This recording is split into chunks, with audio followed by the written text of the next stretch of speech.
Programa Fé Perfeita. Shalom! Que alegria, que prazer, que satisfação é poder voltar e junto com você termos um momento. Você tem um momento para Deus na sua vida, para Deus fazer um milagre acontecer por você. Esta é a grande objetividade deste programa. Eu sou o pastor César Augusto, este é o programa Fé Perfeita, falando sobre os milagres da Bíblia.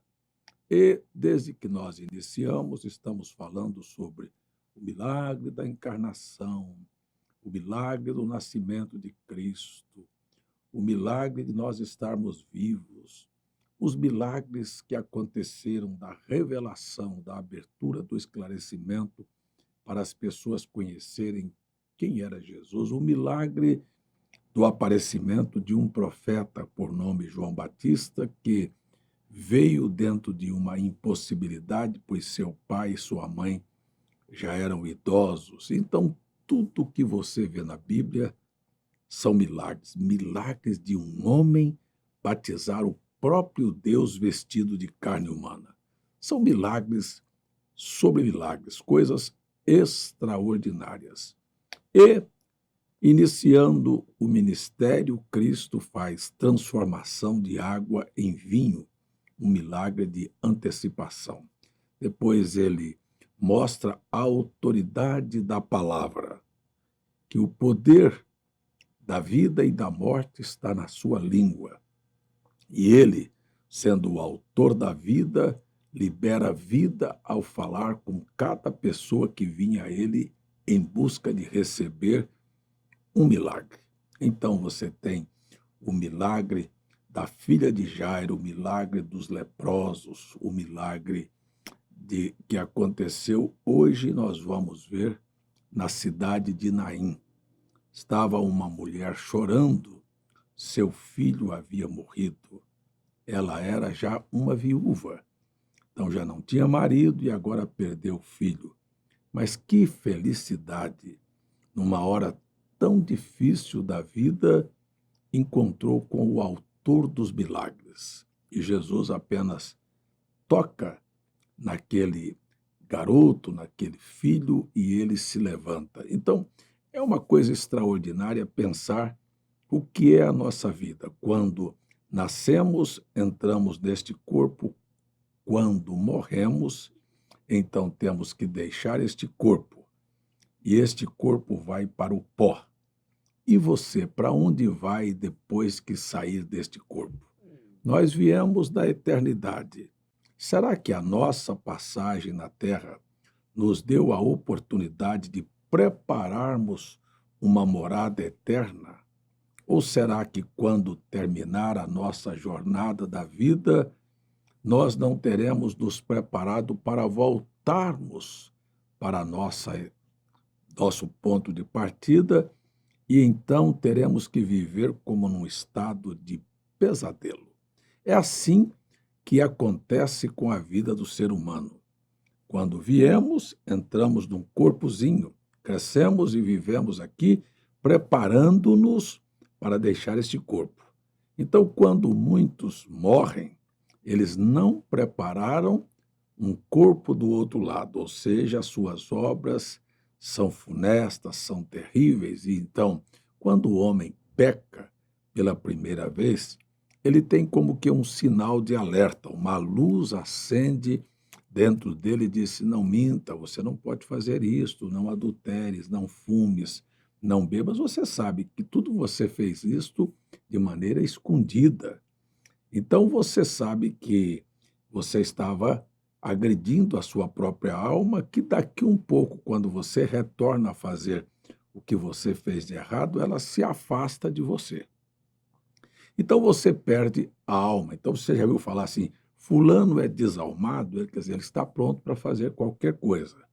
Então a alma se afasta e o ser humano fica numa condição, às vezes, pior do que os animais. É por isso que você vê assassinatos brutais, mulher traindo marido, marido traindo mulher. Por quê? Porque a alma primeiro avisa, depois ela se afasta.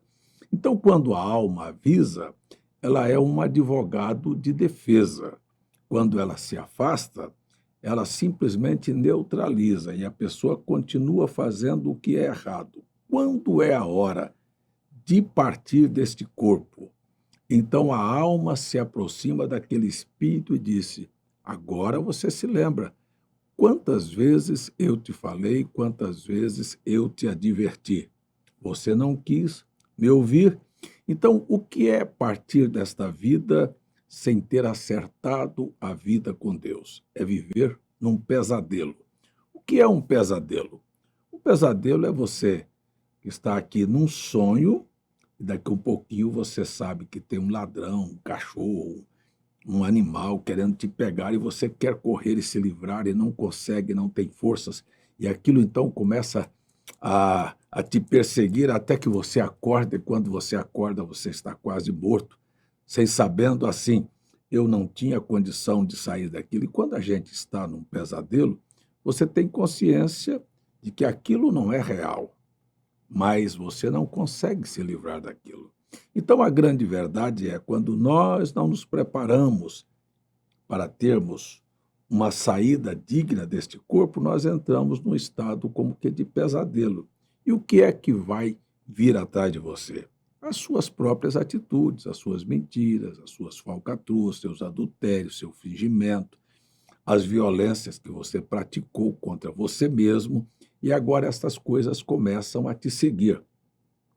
Então, este estado de espírito é chamado de um inferno, porque você não tem descanso. Aqueles que partem com Cristo desta vida, eles saem deste corpo e recebem um outro corpo, que a Bíblia chama de corpo celeste. E então eles estão num momento, num lugar, numa dimensão, para descansar até que todos aqueles que hão de herdar a vida eterna se complete o número. E então eles serão chamados na primeira ressurreição e se levantarão na primeira ressurreição para usufruir do milagre de ter vida eterna, vida sem nunca envelhecer, cansar e morrer. Este é o milagre da vida eterna. E também é um triste milagre daqueles que haverão de receber o julgamento, porque quando vier a hora do chamamento para que todos se levantem e prestem conta das suas atitudes, eu tenho certeza que tudo que você fez de errado vai aparecer diante de você e vai te condenar. Não adianta você dizer, eu não sabia, eu não entendia, eu não fiz. Tudo deporá contra você. Por isto, um dos maiores, ou o milagre que trouxe Jesus à Terra foi exatamente isto, vir aqui para perdoar aqueles que, na verdade, necessitam, reconhecem que são pecadores. Eu disse em alguns programas atrás que uma pessoa com a mente saudável sabe as coisas que já fez erradas e que aquilo que ela fez errada é suficiente para condená-la muitas vezes às cadeias da escuridão e ao fogo eterno. Mas quando Cristo, que é o autor dos milagres, se apresenta a você em vida, não vá acreditar na doutrina do purgatório. Não vá acreditar que você, depois que morre, a sua família pode tirar você de lá. Não. Nem a missa de 7º dia, nem a missa do 30º dia, nem o purgatório, nada vai resolver sua situação. Então, temos que resolver em vida. E Cristo vem e não te condena. Isso é uma das belezas maiores da Bíblia. É Jesus nunca lançar em rosto aquilo que fizemos, é dizer, ei, eu estou pronto para te perdoar se você quiser. Então, você que está em casa, que tem uma boa consciência, que não é louco, sabe dos seus erros, agora mesmo, por que você não pede perdão pelos seus pecados e recebe o milagre do perdão? Então, as outras coisas serão simplesmente complementos para a sua vida. Você é perdoado e aí você tem um Deus que te perdoou mas que ele quer ser seu salvador, então ele vai te salvar da doença, ele vai te salvar do problema, ele vai te salvar da angústia e, acima de tudo, ele vai te consolar e te guiar para uma vida vitoriosa. Então, este é o primeiro momento que ele encontra com o filho da viúva de Naim e oferece a oportunidade dele sair do mundo dos mortos e voltar para a vida.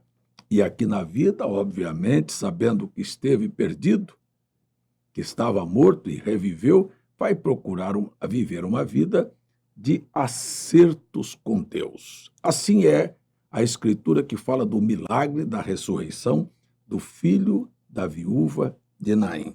Nós temos também aqui no capítulo 7 do Evangelho de Lucas o testemunho de João. Todos nós conhecemos o milagre de João ter nascido. Filho de Isabel com Zacarias, ele velho, um sacerdote, o anjo aparece, faz uma promessa e disse que ele viria com uma missão, preparar o caminho do Senhor e viria no espírito e virtude de Elias. Ele tem uma mensagem característica a mensagem de Elias. Por quê? Porque Elias, lá do Velho Testamento, era um tisbita que veio dos moradores de Gileade, um amante do deserto. João também era um amante do deserto. Ele apareceu na época em que Israel estava vivendo numa apostasia. E João Batista apareceu quando a igreja estava vivendo um período de apostasia. Então, Elias foi radicalmente contra o casamento de Acabe com Jezabel. João Batista opôs-se ao casamento de Herodes com Herodias. Elias combateu o falso ensinamento a respeito de Deus em Israel, quando se propagava na época a dois deuses do paganismo, Baal e Astarte. Esses dois personagens foram combatidos. Baal é o mesmo que nós diríamos hoje sobre o evangelho da prosperidade. E eu não creio no evangelho da prosperidade. Eu creio na prosperidade que o evangelho traz. Se você pregar para as pessoas aceitarem Jesus, aceitarem a viver uma vida cristã apenas para melhorar financeiramente, então Paulo disse, nós seríamos os mais miseráveis de todos os homens. A riqueza é vã, ela é passageira, ela não te acompanhará para a eternidade. Todos nós viemos nus e voltamos nus, você conhece isto muito melhor do que eu. Todos nós viemos assim, mas a prosperidade do evangelho é exatamente esta, é você reconhecer que você é um pecador e automaticamente aceitar o perdão de Deus, Deus vem, então começa a prosperar os teus caminhos. Então a prosperidade vem a partir do momento em que você recebe as boas novas de salvação. Então Deus começa a preparar para você um novo trilhar aqui na terra. Então a Bíblia diz que João Batista, ele era um morador do deserto, ele tinha uma mensagem muito estranha, ele tinha um comportamento muito estranho, e Elias era a sua referência, porque a Bíblia diz que ele veio no espírito e virtude de Elias. E ele se levantou e se opôs àqueles que pensavam que posição e dinheiro iria comprá-lo. E nós entendemos que o Velho Testamento, lá no tempo de Elias, as pessoas estavam seguindo, deixaram de seguir o verdadeiro Deus para seguir a Baal. Baal é o Deus da prosperidade, aquele que era representado pelo sol, que trazia vida, que trazia fertilidade, e eu quero dizer que, na verdade, quem traz vida e fertilidade e até abundância é o Senhor nosso Deus. E a Astarte era a representação do estado da igreja, porque ela era representada pela lua. E você sabe que a lua não tem luz, ela vive do sol. Então, ela era a representação da igreja, que, na verdade, estava vivendo sob a influência de uma doutrina errada, que era a doutrina de Baal. E ambas deveriam ser destruídas em Israel. Este é o milagre do ministério de Elias, de se opor contra estes ensinamentos, e este era o ministério de João Batista, que estava oposto aos saduceus e fariseus, que estavam vivendo um período em que o Estado os estava alimentando. É só pegar a história e ver que os fariseus e os saduceus, eles se tornaram príncipes, moravam em palácios, os seus sumos sacerdotes, eles tinham acesso à política, eles eram pessoas famosas, eles eram pessoas bem-sucedidas financeiramente, e aí, então, você tem o quadro exato de João Batista estar contra, dizendo que o machado estava colocado à raiz das árvores e que a raça de víbora, ou seja, aqueles que descenderam dessa espécie, que é a espécie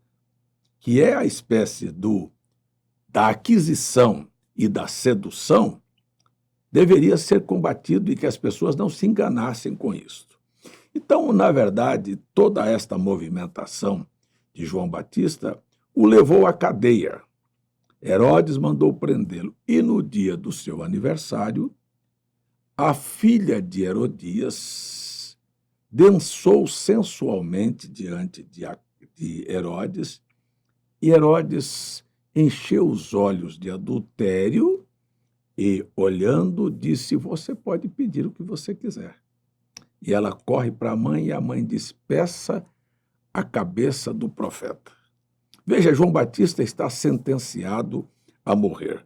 Antes deste acontecimento, a Bíblia relata que, estando João preso, pressionado, dentro de uma circunstância, ele chama 2 dos seus discípulos e os envia até Cristo. E Cristo estava pregando numa determinada região e os discípulos de João vieram com uma pergunta: "É você realmente o Cristo ungido, aquele que viria para fazer as obras maiores?" E Jesus responde a eles, disse: "Olha, eu quero que vocês parem um pouquinho e vejam o que eu estou fazendo. Estou fazendo isto." Então chamou-os para a reunião e eles viram com seus olhos os milagres que estavam acontecendo. E quando eles viram os milagres, Jesus disse: "Agora vá e leve a notícia para João. Os cegos veem, os mudos falam, os paralíticos andam, os milagres estão em evidência.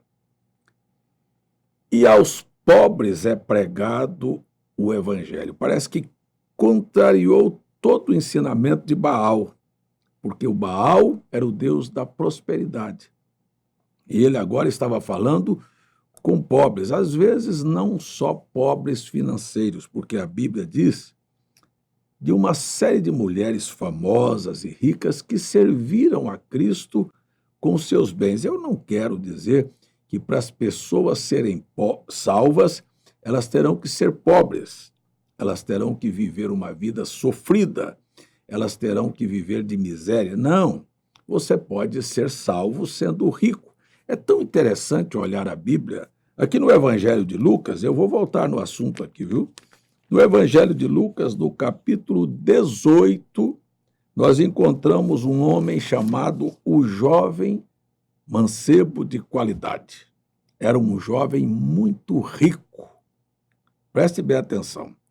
E ele veio perguntar para Jesus sobre o milagre da salvação. "O que farei para ter vida eterna?" Jesus disse: "Guarda os mandamentos." Ele disse: "Quais?" "Não adulterarás, não matarás, não furtarás." "Isso eu faço desde a minha mocidade."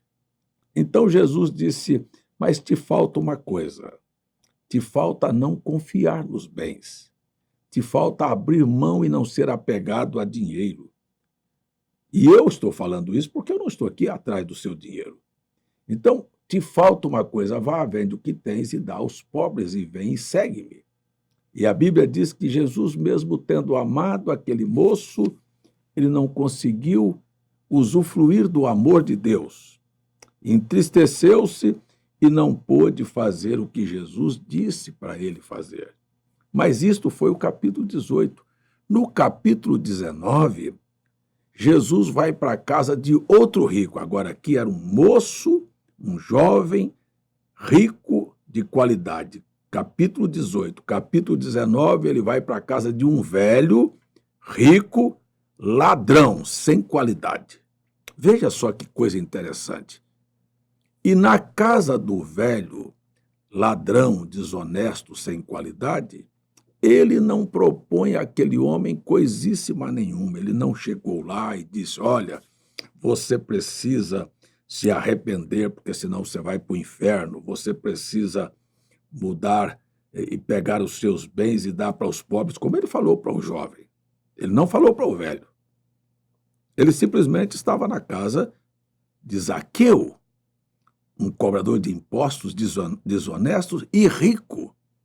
E Jesus não lhe disse nada, mas um milagre aconteceu.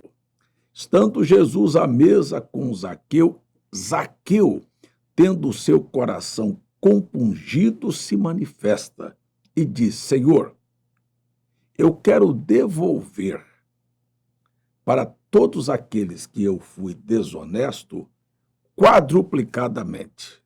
E daí diz: e eu quero voluntariamente repartir com os pobres a minha riqueza. Veja que ao mancebo, no capítulo 18, ele pediu para repartir e vir segui-lo. Para o capítulo 19, para o velho, ele não precisou de falar.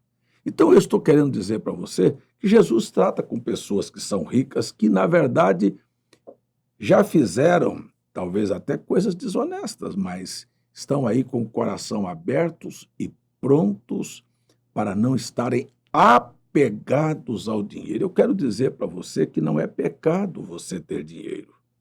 E Jesus nunca vai tomar o seu dinheiro, mas se você tiver o coração nas riquezas, você está condenado. A Bíblia diz: o amor ao dinheiro é a raiz de todos os males. Então, o milagre aconteceu e Jesus olha para o Zaqueu e disse: hoje entrou salvação nesta casa.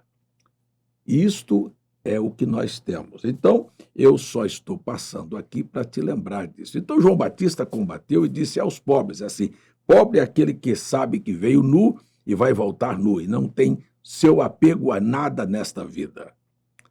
Então, continuando a história, então eles voltam com a notícia de que, na verdade, Jesus pregava, curava, libertava, fazia milagres e estava tirando o conceito do dinheiro da cabeça das pessoas. Eu quero dizer que se Deus acrescentar milhões na sua vida, faça cumprir aí Provérbios capítulo 3. Seja fiel nos seus dízimos, nas primícias que Deus te dá. Contribua com os seus bens para a obra de Deus. Isto é verdade. Isto não é pedir dinheiro. Eu não estou aqui por dinheiro. Isto é milagre. Uma pessoa voluntariamente entender que tudo que ele tem, ele deve a Deus, porque Deus é que te dá vida, saúde, força, disposição e abre portas para você ser bem-sucedido. Então a gente precisa aprender o que é gratidão. E isto também é um grande milagre na vida das pessoas. Então, João Batista vai receber de volta a resposta do próprio Jesus de quem ele era. E você está aqui, talvez, recebendo uma resposta de quem Jesus é. Jesus é Deus e ele é dono do ouro e da prata. Ele não precisa de mendigar dinheiro de ninguém. Ele tem para dar e ele tem muito para nos dar. Então, eu ofereço a você a oportunidade do milagre, também de ser desapegado às coisas materiais, ainda que você as possua. E quero dizer a você que Deus pode pegar você que não tem nada e fazer um milagre e colocar na sua mão. E se Ele colocar alguma coisa nas suas mãos, nunca pense que foi sua força e sua capacidade que fez, mas que foi um milagre que lhe aconteceu. Então, os discípulos de João se foram e Jesus elogiou a João e disse: o que vocês saíram a ver no deserto? Um profeta? Eu lhes digo muito mais do que um profeta. Um homem vestido finamente, eles estão nos palácios, mas eu quero dizer que João estava ali por uma missão. Então Jesus elogia a cada pessoa que tem uma postura firme com relação às coisas que lhe estão propostas. Eu tenho muita pena porque meu tempo acabou e eu queria falar um pouquinho sobre outro homem rico, mas com coração pobre. Tem tanta gente rica e pobre de espírito. Tem tanta gente pobre e rico com o coração abençoado por Deus. Eu quero só chamar você para estar nesta hora debaixo dos milagres. Qualquer milagre que você precisar, seja cura, libertação, solução dos seus problemas, no seu casamento, das suas finanças, este Jesus que eu estou pregando está pronto para te ajudar nesta hora. Vamos orar? Pai, eu oro e peço no nome de Jesus, faça milagres acontecer na vida das pessoas. Milagres que eu não posso nomear, mas que elas estão nomeando, dizendo: me ajuda, me cura, me liberta, transforma a minha vida, me dê condição de sair da miséria, da pobreza, me ajude a ser agradecido ao Senhor, e eu tenho certeza que o Senhor vai ajudar muita gente. Eu assim entrego todos, inclusive para o maior milagre que um homem pode receber, que é o Senhor rasgar a ficha suja dele e perdoar todos os seus pecados. Em nome de Jesus, faça isto e nós te daremos glórias e honras por toda a eternidade. Amém e amém. Eu quero agradecer a você que esteve comigo até agora. Quero dizer, continue comigo. O tempo passou, acabou o meu tempo, mas vou continuar aí no Instagram. Você pode me acompanhar aí pelo Instagram, também pelo YouTube. Acesse lá, Pastor César Augusto. Eu tenho certeza que você será muito abençoado. Deus te abençoe e até lá.